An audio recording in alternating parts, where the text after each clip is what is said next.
Welcome. This is a training on the verb to be. This is one of the things that many students struggle with. It's a very common mistake when we're learning English, and when we reach higher levels, it's gonna become a little complicated to structure sentences correctly if we don't know, or we know, but we maybe out of practice, we forget how to use the verb to be correctly. So let's take a look into that, okay? And here it is. So the verb to be, the most popular word or verb in English. We have the forms very simple, very easy to see. You can see that it's something you already know so well. Just make sure that you don't make mistakes. Like, we all know this. I am, we know you are, we know he and she is, we know that, right? Boom, it's so easy. Yes, we got it. Boom, boom. But as we realize, like, if you look and pay attention, over here, the complement of the verb to be is not a verb. It's an adjective, a place reference of a place. You see, describing how we feel, if we are tall or short, how old, if we are some state, like when I'm hungry, I'm tired, is a temporary state, right? So that is those are the complements of the verb to be, unlike other verbs. Other verbs take not complements necessarily, but actually predicate. The verb to be in its basic simple form, there is complements because they describe this subject, the people we're talking about. You would say we are hungry. Who's hungry? We, right? Whereas if we say we go to the park, it's not coming back to us, is going to another place. Makes sense. That's what's called a complement. And we don't need to get into the grammatical details of why it is so, but you need to remember that these describe the subject. They describe who we're talking about. If it is she's hungry, then it describes her. She is hungry. All right, are you with me? All right.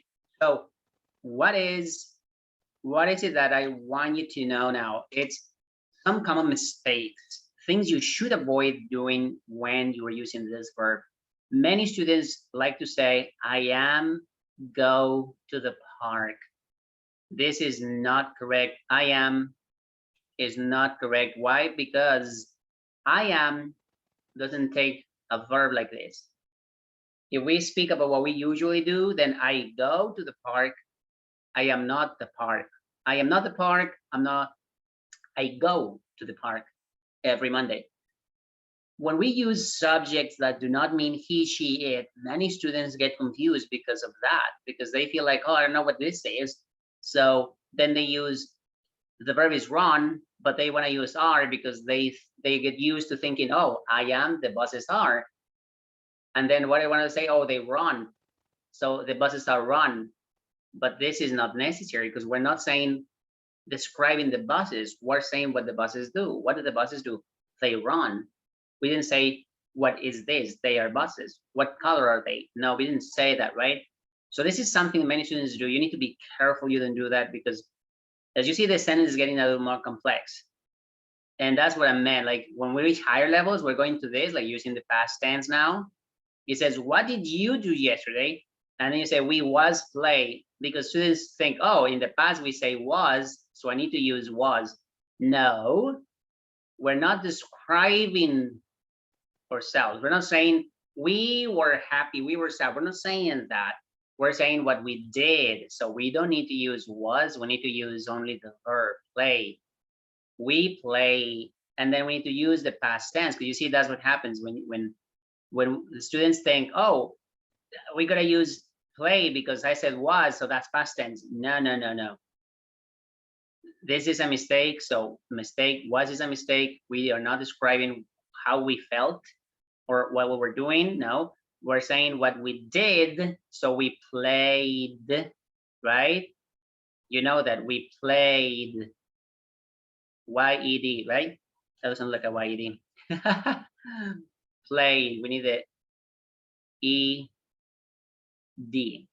right? There you go. That's how it goes. That's what you need to do. Be careful with that. Be careful you don't use the verb to be wrong, because that's what many students do. And when you reach higher levels, then what happens? we are not able to understand what you mean. We're not able to see what you really mean, or it gets confusing because like what you are, we were, what we're looking for a description. When we hear I was, I am, but then you say you go, like, so we're thinking, are you going? Are you coming? What's going on, right? Or you did it, or you're going now. Big difference. So be careful. Don't do that. Don't do that. And there is a task for you. So I'm gonna give you the task. It's gonna be in the description below. Yes, complete it and practice so that you can get better, improve your grammar, and learn English.